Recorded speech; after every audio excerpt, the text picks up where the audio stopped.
Right ఇక breaking news చూస్తున్నాం. Phone tapping కేసులో బీఆర్ఎస్ అధినేత మాజీ సీఎం కేసీఆర్ విచారణ ప్రారంభమైంది.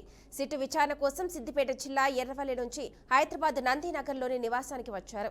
కేసీఆర్ విచారణ నేపథ్యంలో నందినగర్ పరిసర ప్రాంతాల్లో పోలీసులు భద్రతను కట్టుదిట్టం చేశారు.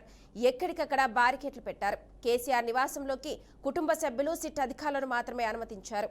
పార్టీ శ్రేణులు అనుచరులు ఇంట్లోకి రాకుండా ఆంక్షలు విధించారు. మరోవైపు రాష్ట్ర వ్యాప్తంగా ఆందోళనకు బీఆర్ఎస్ పిలుపునిచ్చింది. దీంతో రాష్ట్రంలో అన్ని నియోజకవర్గాల్లో గులాబీ నేతలు నిరసనలకు దిగారు. కాగా ఉదయం ఎర్రవల్లిలోని ఫామ్ హౌస్ వద్దకు బీఆర్ఎస్ కార్యకర్తలు నేతలు పెద్ద ఎత్తున చేరుకున్నారు. కేసీఆర్ పై ఆపవాదు పోవాలంటూ ఫామ్ హౌస్ ముఖద్వారం వద్ద కార్యకర్తలు గుమ్మడికాయలతో దిష్టి తీశారు. రాష్ట్ర ప్రభుత్వానికి వ్యతిరేకంగా నినాదాలు చేశారు. కేసీఆర్ వారికి అభివాదం తెలిపారు. ఇక ఇదే అంశానికి సంబంధించి మరింత సమాచారాన్ని మా ప్రతినిధి రామకృష్ణ నందినగర్ నుంచి అందిస్తారు. రామకృష్ణ, చెప్పండి. మనస ఏదైతే ఫోన్ ట్యాపింగ్ అంశం ఏదవుతుందో ఏసీబీ దీనికి సంబంధించి సిట్ అధికారులు నోటీసులు ఇచ్చిన నేపథ్యంలో 3 గంటలకు నందినగర్లో అందుబాటులో ఉండాలి అని చెప్పేసి సిట్ అధికారులు నోటీసులు జారీ చేసిన నేపథ్యంలో కొద్దిసేపటి క్రితమే దీనికి సంబంధించి కూడా ఎర్రవల్లి ఫామ్ హౌస్ నుంచి ఎగ్జాక్ట్గా 1 o'clock నందినగర్లో తన ఇంటికి కేసీఆర్ రావడం జరిగింది. ఇప్పుడే కొద్దిసేపటి క్రితం 3 గంటలకు ఎగ్జాక్ట్గా 3 గంటలకు సిట్ అధికారులు అయితే ఏసీపీ వెంకటగిరి కావచ్చు, కమిషనర్ సత్యనారాయణ వీళ్ళంతా కూడా 4-5 వాహనాల్లో ఇక్కడికి చేరుకున్నారు. దానికి సంబంధించిన ఎక్విప్మెంట్స్ అన్ని కూడా ముందే ఇక్కడికి నందినగర్లో ఉన్న కేసీఆర్ ఇంటికి చేర్చుకున్నారు. సో మొత్తం మీద ఫోన్ ట్యాపింగ్ అంశం ఏదైతే ఉందో ఆ ఫోన్ ట్యాపింగ్ అంశం 2 రాష్ట్రాలు, తెలుగు రాష్ట్రాల్లో కూడా రాజకీయ ప్రకంపనలు సృష్టించిందని చెప్పుకోవచ్చు. దాదాపుగా దీనికి సంబంధించి గత సంవత్సరం 2024 మార్చిలో ఏదైతే పంజాగుట్ట పిఎస్లో కేసు నమోదైందో అప్పటి నుంచి కూడా దీనికి సంబంధించి ఎంక్వైరీ నడుస్తూనే ఉంది. కేసీఆర్ ఎంక్వైరీ ఏదైతే ఉందో అది తుది అంకానికి చేరుకుందని చెప్పుకోవచ్చు. మొత్తం మీద చూసుకున్నట్లయితే కేటీఆర్ కూడా లోపలే ఉన్నట్లు కూడా తెలుస్తుంది. దానికి సంబంధించి కూడా మొత్తం పలు కీలక అంశాలన్నీ కూడా ఏసీబీ క్వశ్చన్లన్నీ కూడా రెడీ చేసిన నేపథ్యంలో దానికి సంబంధించి మొత్తం కూడా కేసీఆర్ దగ్గర ఒక క్లారిటీ అయితే తీసుకునే అవకాశం ఉంది. సో మొత్తం మీద 3 గంటలకి దీనికి సంబంధించి కూడా సిట్ అధికారులు లోపలికి వెళ్లారు. సో సిట్ మొత్తం మీద కేసీఆర్ ను కూడా ఏదైతే నందినగర్లో 2వ ఫ్లోర్లో మొత్తం కూడా దానికి సంబంధించి కూడా ఏసీబీ దీనికి సంబంధించి సిట్ అధికారులు మొత్తం కూడా టేకాఫ్ చేశారు. సో మొత్తం 2nd ఫ్లోర్లో ఎవరినూ లేకుండా ఓన్లీ కేసీఆర్ సిట్ అధికారులు మొత్తం కూడా ఉండేందుకు కూడా అన్ని ఏర్పాట్లు చేశారు. సో మొత్తం మీద దీనికి సంబంధించి ఏదైతే ముందు ఏదైతే రాజకీయ నాయకులు ఏదైతే మాజీ మంత్రి కేటీఆర్ కావచ్చు, హరీష్ రావు కావచ్చు, లేదంటే మాజీ ఎంపీ సంతోష్ రావు కావచ్చు, ఎమ్మెల్సీ నవీన్ రావు వీళ్ళందరూ ఎంక్వైరీ ముగిసింది. సో దానికి సంబంధించి ఏవైతే వాంగ్మూలాలు ఉన్నాయో ఆ వాంగ్మూలాలన్నీ కూడా బేస్ చేసుకుని కేసీఆర్ కి సంబంధించి కూడా అన్ని ప్రశ్నలు కూడా లేవనెత్తే అవకాశం ఉంది. సో మొత్తం మీద దీనికి చూసుకున్నట్లయితే ఇది దాదాపుగా 3 గంటలకు స్టార్ట్ అయింది. సాయంత్రం ఎప్పటి వరకు దీనికి సంబంధించి ఏదైతే వయసు రీత్యా 71 సంవత్సరాల పైన ఉన్నటువంటి కేసీఆర్ ని కొంత తక్కువ సమయం విచారిస్తారా, లేదంటే అందరికిలాగానే 7.5 గంటల పాటు విచారణ కొనసాగుతుందా? ఎందుకంటే దీనికి సంబంధించి పలు కీలకమైన అంశాలు కూడా కేసీఆర్ని అడిగే అవకాశం ఉంది. సిట్ దీనికి సంబంధించి కూడా ఏదైతే సిపి సజ్జనార్ కూడా ఏదైతే దీనికి సంబంధించి మొత్తం కూడా ఒక బ్రీఫింగ్ ఇచ్చినట్లు కూడా తెలుస్తుంది. మరోపక్క ఏదైతే బీఆర్ఎస్ అధినేత కేసీఆర్ దీనికి సంబంధించి లీగల్ టీంతో కూడా కొంత బ్రీఫింగ్ తీసుకున్నట్లు కూడా ఇక్కడికి రాకముందు కావచ్చు, లేదంటే నిన్న 2 రోజుల నుంచి ఈ తంతు అంతా కొనసాగుతుంది.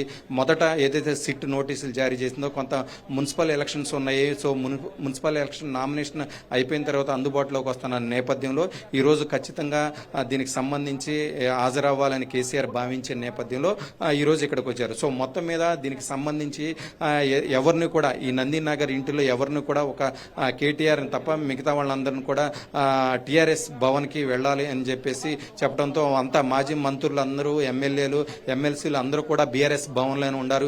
ఎప్పటికప్పుడు ఇక్కడ జరుగుతున్నటువంటి అంశాలన్నీ కూడా మీడియాకి బ్రీఫింగ్ ఇచ్చే అవకాశం ఎక్కువగా ఉంది. సో మొత్తం మీద చూసుకుంటే ఫోన్ ట్యాపింగ్ కి సంబంధించి ఏదైతే వాంగ్మూలాలు ఉన్నాయో అవన్నీ కూడా కేసీఆర్ ముందుంచి సిట్ అధికారులు క్వశ్చన్లు చేసే విధంగా కూడా అన్ని ఏర్పాట్లు అయితే చేశారు. సో మొత్తం మీద దీనికి సంబంధించి ఏదైతే పరికరాలు ఉన్నాయో అవన్నీ కూడా సిట్ అధికారులు నందినగర్ కేసీఆర్ ఇంటికి తీసుకొచ్చారు. అన్ని ఏర్పాట్లు అయితే పగడ్బందీగా ఏర్పాటు చేశారు. ఎవరు కూడా కార్యకర్తలు ఇక్కడకు రాకుండా 4 అంతుల భద్రత కూడా ఏర్పాటు చేశారు. పోలీసులు మొత్తం కూడా ఈ నందినగర్ కేసీఆర్ ఇంటి చుట్టూ కూడా పోలీసులంతా పహారీలోనే ఉంది అని చెప్పుకోవచ్చు. సో మొత్తం మీద చూసుకున్నట్లే కేసీఆర్ ఇంటి దగ్గర మాత్రం భారీ బందోబస్తు అయితే ఏర్పాటు చేశారు. ఎవరికి ఎలాంటి చిన్న సంఘటన కూడా జరగకుండా కట్టుదిట్టమైన ఏర్పాట్లు చేశారు. ఒక మీడియా పోలీసు తప్ప ఎవరు కూడా ఈ రోడ్లో కూడా ప్రవేశించకుండా ఏర్పాట్లు అయితే చేశారు. సో మరో పక్క చూసుకున్నట్లయితే దీనికి సంబంధించి ఏదైతే ఫోన్ ట్యాపింగ్ ఇష్యూ ఉందో, ఫోన్ ట్యాపింగ్ అంశం ఏదైతే ఉందో, మాజీ ఎంపీ దీనికి సంబంధించి సంతోష్ రావు ఇచ్చినటువంటి వాంగ్మూలం ఏదైతే ఉందో, ఆ వాంగ్మూలంలో కొన్ని కేసీఆర్ పేరు చెప్పారా లేకపోతే ఏంటి, కొన్ని చోట్ల ఏదో ఎస్ఐబి చీఫ్గా ఉన్నటువంటి ప్రభాకర్ రావు మెయిన్గా కేసీఆర్ అప్పుడు ఎస్ఐబి చీఫ్గా ఉన్నటువంటి ప్రభాకర్ రావు పదే పదే కేసీఆర్ని కలిశారు. సో కేసీఆర్ ఫోన్ ట్యాపింగ్కి సంబంధించి ఎలాంటి నంబర్లు ప్రొవైడ్ చేశారు, మీరు చేశారా ఏంటి, లేదంటే మీకు తెలియకుండా జరిగిందా, అప్పుడు ముఖ్యమంత్రిగా ఉన్నారు కాబట్టి ఇలాంటి పలు కీలకమైనటువంటి అంశాలన్నీ కూడా సిట్టు ప్రశ్నించే అవకాశం ఉంది. సో మొత్తం మీద చూసుకున్నట్లయితే దాదాపుగా 7 గంటల పైగా ఈ విచారణ సాగే అవకాశం ఎక్కువగా కనిపిస్తుంది. ఎందుకంటే దాదాపుగా ముందు మంత్రులందరినీ కూడా 7:30-7 గంటల పైగా దీనికి సంబంధించి విచారణ కూడా సాగింది. ఏదైతే 3 గంటలకు వచ్చిన మాజీ ఎంపీ సంతోష్ రావు రాత్రి 10:30 గంటల వరకు సాగింది. ఈరోజు ఏ టైం వరకు సాగుతుంది, ఏ అంశాలు చర్చకు వస్తాయి అనేది కూడా ప్రధానంగా ఉంది. మెయిన్గా దీనికి సంబంధించి బీఆర్ఎస్ పార్టీకి సంబంధించి పలు కీలకమైనటువంటి అంశాలు ఏదైతే ఉన్నాయో, బీఆర్ఎస్ పార్టీ అఫీషియల్ అకౌంట్కి ఫోన్ ట్యాపింగ్ ద్వారా బిజినెస్ మ్యాన్ని ఫోన్లో రికార్డ్ చేసి ఆ ఫండ్స్ ఏవైతే ఉన్నాయో అఫీషియల్ బీఆర్ఎస్ అకౌంట్కి ట్రాన్స్ఫర్ అయినాయి అని చెప్పేసి ప్రధానంగా దీనికి సంబంధించి కూడా అభియోగాలు ఉన్నాయి. సో దాని గురించి క్లారిటీ తీసుకునే అవకాశం కూడా ఉంది. సో మొత్తం మీద చూసుకున్నట్లయితే దీనికి సంబంధించి ఎంతసేపు జరుగుతుంది ఏంటి అనేది కూడా కొంతసేపు క్లారిటీ అయితే రావాల్సింది. సో మొత్తం మీద చూసుకున్నట్లయితే ఫోన్ ట్యాపింగ్ వ్యవహారం అనేది తుది అంకానికి చేరుకుందని చెప్పుకోవచ్చు. ఏదైతే జూన్లో ఎస్ఐబి చెప్పుకున్నటువంటి ప్రభాకర్ రావు ఇండియాకి వచ్చిన తర్వాత ఇప్పటి వరకు ఛార్జ్ షీట్ దాఖలు చేయలేదు. ఖచ్చితంగా ఛార్జ్ షీట్ దాఖలు చేయాలని చెప్పి ప్రభుత్వం భావిస్తున్న నేపథ్యంలో కొంత స్పీడ్ పెంచింది. కొత్త సిట్గా ఏర్పడిన తర్వాత కొంత దూకుడు పెంచింది.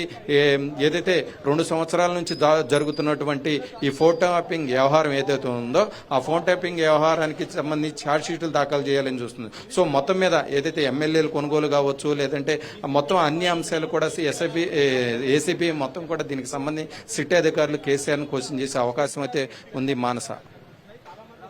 ఓకే రామకృష్ణ, చెప్పండి. ఇక ముందు కేటీఆర్, ఇప్పుడు తర్వాత హరీష్ రావు, తర్వాత కేసీఆర్, అంటే సిట్ అధికారులు విచారణకు సంబంధించి కేసీఆర్ పైన ఎలాంటి ప్రభావం పడుతుంది అంటారు? అంటే బీఆర్ఎస్ పార్టీ పైన కావచ్చు, కేసీఆర్ పైన కావచ్చు. ఖచ్చితంగా, ఎందుకంటే మాజీ ముఖ్యమంత్రి కొంత సిట్ నోటీసులు కేసీఆర్ దాకా వస్తాయని బీఆర్ఎస్ పార్టీ వాళ్ళు ఫస్ట్ నుంచి చెప్తానే ఉన్నారు. సో దానిలో భాగంగానే కేసీఆర్ పలు ఏదైతే బీఆర్ఎస్ పార్టీ ఓడిపోయిన తర్వాత ఒక మీడియా ఛానల్ కూడా ఇంటర్వ్యూ ఇవ్వడం జరిగింది. ఏదైతే దీనికి సంబంధించి ఫోన్ ట్యాపింగ్ వ్యవహారం అనేది సీఎం పరిధిలో ఉండదు. ఏదైతే దీనికి సంబంధించి ఇంటెలిజెన్స్ చీఫ్ ఎవరైతే ఉంటారో ప్రతి రోజు మార్నింగ్ వచ్చి సీఎంకి బ్రీఫింగ్ ఇవ్వాల్సి ఉంటుంది. సో దానిలో భాగంగానే సీఎం దగ్గరికి వెళ్ళారని చెప్పేసి ఒక పక్కన అభియోగాలు ఉన్నాయి. సో మరో పక్క చూసుకున్నట్లయితే దానికి సంబంధించి కొన్ని నంబర్లు డైరెక్ట్గా ఫోన్ ట్యాపింగ్ చేయించారు. దాని ద్వారా కొంతమంది కంప్లైంట్స్ కూడా నమోదు చేయడం జరిగింది. ఏది కేటీఆర్ మా ఫోన్లు ట్యాపింగ్ చేయించాడు, హరీష్ రావు కావచ్చు, లేదంటే ఒక మీడియా ఛానల్ ఏదైతే న్యూస్ ఛానల్ శ్రావణ్ కుమార్ ఉన్నారో, శ్రావణ్ కుమార్ న్యూస్ ఛానల్లో కూడా దీనికి సంబంధించి ఒక వార్ రూమ్ ఏర్పాటు చేయడం జరిగింది. 2023 బై ఎలక్షన్లో దాదాపుగా వార్ రూములు ఏర్పాటు చేశారో ఆ వార్ రూముల ద్వారా ఫోన్ ట్యాపింగ్ జరిగింది.